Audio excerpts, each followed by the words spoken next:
To my knowledge, I'm the only one out there on YouTube talking about the biggest problem I think retirees face, and that is confidence to spend. Let me know if you know another channel talking about this. I'd love to get another perspective on it, maybe learn something on confidence to spend money. Now, this is not for you folks out there that have, a $4,000 a month pension and $3,000 Social Security for $7,000 of income, and you got $6,000 worth of expenses. You don't have any problem at all. Okay, you got this income coming in. But the vast majority of us, and me, we're living off our assets, living off our nest egg. Okay, that puts a lot of stress, can put a lot of stress on you, and causes you to do several things. One is not spend enough money, stress about making money, and spend countless hours on YouTube looking for little secrets and little things you've missed. But what you're really looking for is that edge to improve your confidence. A lot of people don't like talking about their confidence, but that endless search for more information, good chance that's confidence. Okay. So, and that's what it is for me. So, confidence to spend. So, what do I do about this? This was a surprise to me. This was not at all in my retirement planning. This is not did not factor in my decision to retire. This is after the honeymoon of retiring. This is the reality that hit me. First of all, those that have not met me, my name is Joe. I retired 5 years ago, and I'm just sharing my story, sharing my thoughts, how I do things from the information that comes in. Hopefully it helps you on your journey, maybe allow you to retire 1 year earlier because you have a little more confidence, okay? So what do? I have a quarterly process. Every quarter I do this. Number one, I review our expenses. I do not look at expenses every week, not even every month, because we travel, because we have holidays, birthdays, all this kind of stuff, Christmas, where, money being spent comes and goes, highs and lows, rather, is probably a better way to put that. So I just look at it once a quarter and say, are we spending about what I thought? The second thing I get into is buckets, and I'm going to talk about buckets right now. So number 2 is buckets. Why do I use buckets? I'm going to compare this a little bit to just a 60-40 and rebalance process and why I use buckets, okay? So we're going to use the whiteboard here. Got a lot going on here. My colors don't mean anything other than that was the marker that was giving me the most ink to transfer here. So let's look at this half of the board, 60-40 with somebody that's got 50,000 of expenses. They got $1 million. This is just for easy math for me, okay? Illustration, easy math. So this person has 600,000 in something like the S&P 500 fund. And then they have $400,000 in a collection of bonds, CD, T-bills, money market funds, and cash. And I'm calling that fixed. I know it's not fixed. If you live through 2022, bonds were not fixed. But just humor me here on this exercise. So you got $1 million. So then the market goes down by 30%. So that's where you start out. You spend the $50,000, the market goes down 30%. But the fix is up 5%. Now remember the fix, we're taking out 50,000 of expense first thing. So then you're left with 420,000 in your growth S&P 500 fund, and you're left with 367,500 in the fixed. Remember, we took out the $50,000, okay? And then on the balance, I increased that by 5%, okay? So now those balances are no longer 60-40, no longer 60-40, it's 53-47. So we go and we have a total of 787,500. We'll go through a rebalance and you end up with 472,500 in stock and 315 in fixed for 315,000. And it's an automatic, this person, let's say every year they go through a rebalance and it's an automatic buy low, sell high. That's the big selling point for 60-40. Okay. Now my question is, looking at these numbers, remember the stock market's down 30%, a little bit of panic. I have to live off this nest egg and it's down over $200,000 from what I started. I'm a little stressed. I'm stressed. Okay? Confidence to spend is the issue of the day. That's what we're talking about. Okay? So, what confidence do you have to spend? I say not very much. Yes, you are buying, you're down, especially if this is your first year of retirement, just getting started in this.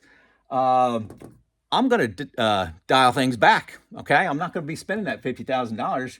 I'm going to be having some discussions with my spouse on changing what we're doing. Okay, that's me. That may not be you. Now let's look at buckets. Buckets, think about it as converting dollars into years. Bucket one, you got 2 years, let's say that's $100,000. 2 years of expenses, okay? 2 years of expenses I need from this portfolio. So if I have Social Security coming in, that all reduces the amount you need coming in from your portfolio. But for simple, make this simple, 2 years, I've got it. This is in like CDs, cash, T-bills, and checking accounts, stuff I readily, you can make that 1 year, whatever you want. Bucket two, I got 6 years, 300,000. Bucket three is my growth, could be exact S&P 500 fund, 600,000. That is $1 million. It's the same amount of money. But what I did is I converted to years. Now we have the same market conditions, minus 30% in the stock market, plus 5 in the fixed market. So bucket one, remember we took 50,000 out of this. Bucket one is going to be now, and got a 5% bump, is 52,500. Basically 1 year's worth of expenses. Bucket two is 315,000, 6.3 years of expenses. And bucket three is 420, that's my growth. So I look at this, okay? The market's down 30%.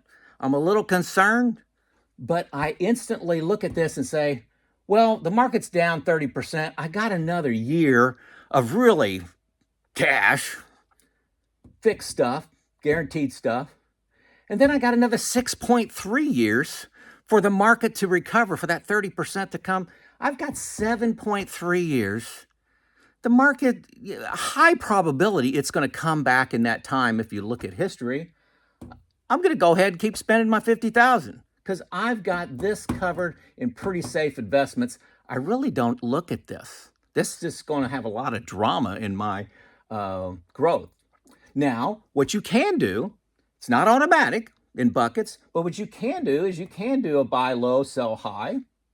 I could take some of this bucket two, maybe move this down to 5 years and then put that into this growth fund, or I could do nothing. I'm looking for confidence to spend. Thinking in years does that for me. Will it work for you? I don't know. But that is the basic concept of buckets, how I use them. I use 3 buckets, and then I make a decision whether I want to rebalance or not. Some of that may be trying to time the market, you may say. Some of it may be just how I'm feeling. But I'm telling you, how you're feeling is a big deal in retirement. You don't want to be stressed. And knowing that I'm sitting here with 6.3 years or 7.3 years, I may, like I said, reduce that. I'd be comfortable with 5 years. So, hey, maybe I will lean in and put some money in the stock market there. But that's the concept I go through with buckets and gives me confidence. Again, I do this once a quarter. That's my buckets, okay? So step number 1 is I look at my expenses. Step number 2 is I look at my buckets of money, and I do that on an Excel spreadsheet. Number 3 thing I do is I go into new retirement, update all my balances into new retirement, run the Monte Carlo simulation.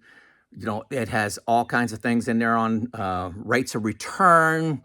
It's got inflation in there. It's got my mortality in there. It's got Social Security coming in there. All these things moving around, and then prints out what a Monte Carlo simulation is. I can look at my savings balances. I can look at taxes. Just a great program. And what's important for gaining confidence is it's completely independent. It's a completely independent data source than my spreadsheets. So I went through this spreadsheet exercise and I feel good. And then I go into a completely different data source, new retirement, and that makes me feel good about retirement. Okay, I look at my probability of success and it's 97 or 95. I feel good about that, but it's two different sources of data that says I'm good. Confidence to spend. Creating another spreadsheet that I do in my basement is not really a separate data source, right? It's not. It's a data source that I created by myself, prone to my bias and my errors, okay? So that's why I use my spreadsheets. You're looking at my buckets, and then I use new retirement. There's a link for 2 free weeks below. Hit that. It's great. You'll buy it. It's $120 a year. I think it may be on sale. Somebody told me in the comments it's on sale for $96. The fourth thing I do is I have a retirement group. I got 2 buddies that once a quarter I'm going through with, hey, here's my analysis. Here's what I'm planning on doing. I'm planning on rebalancing. I'm not planning on rebalancing. They tell me I'm stupid. They tell me I wouldn't do that. But I may say, here's why I'm going to maybe wait another month. Okay, so I have that retirement group of any moves I'm looking to make. Their job is with deep love to poke holes in it. And I'm not going it alone. And not going it alone, folks, is huge, huge, huge, huge to my confidence. I got 2 people also looking at my plan. A third independent source of data, okay? Number 1 is my spreadsheets. Number 2 is new retirement. Number 3 is my retirement group, okay? My retirement group. I got a 4th one. I sit down with Neil. Neil's my provided for financial advisor. I don't pay him because of the market value of my assets that he's provided for me. He's another person, the 4th person, or fourth thing, that looks at my plan. Again, getting confidence. Getting confidence, that's what it's all about. Do not go this alone, folks. That's to me the strong message. Don't go it alone. If you need to use a financial advisor, that could be the best decision you've ever made. If you don't know where to start and say, yeah, Joe, I understand. I don't want to go alone. I'm having trouble getting a retirement group started. Go to the second link below. There's some folks called Money Pickle that match you up with a financial advisor, free 45-minute phone call. If you like your plan, give these guys a call. Tell them to stress test it. Tell them, ask them what's wrong with it, okay? See, if you have a question about Social Security, about whether you should be 60-40 or 80-20, ask these guys. Free call, okay? And they promised me the last 5 minutes would be a sales pitch, but the first 40 minutes is whatever you want to talk about. Give the folks at Money Pickle a call. Also, if you do not want to go it alone, you don't know what to do, and you have new retirement, consider paying $150 to have one of their coaches look at your plan. Somebody like me, another party to look at your plan. Huge, huge problems going it alone. I wouldn't do that, and that's my bullet 4. The 5th thing I do once a quarter is I go into Portfolio Visualizer. Free package, I've reviewed it before, where I go in and I'm looking at my growth here. I'm not really looking at bucket 1 and 2. I'm looking at my growth funds that I'm invested in. I compare them to maybe the total stock market and see if I want to make any changes. I never make changes. Rarely make changes, but it's just part of my process. I like to look at my stocks against a benchmark once a quarter. I did make a recent change. Probably the biggest change I made in 5 years was shifting some of my bucket 3 money. I bought more bonds with it and shifted in it. Yeah, gosh, this is going to get confusing. My bucket 2 previously, and this is 3 months ago, my bucket 2 was in 60-40. I had this 60-40, and what I did is I made that bucket 2 100% bond funds. Okay, 100% bond funds. So I now have 4 years in bucket 1 and 4 years in bucket 2 for a total of 8 years, which sounds like a lot, but I'm getting great returns. I mean, in a CD, you can get 5.3%.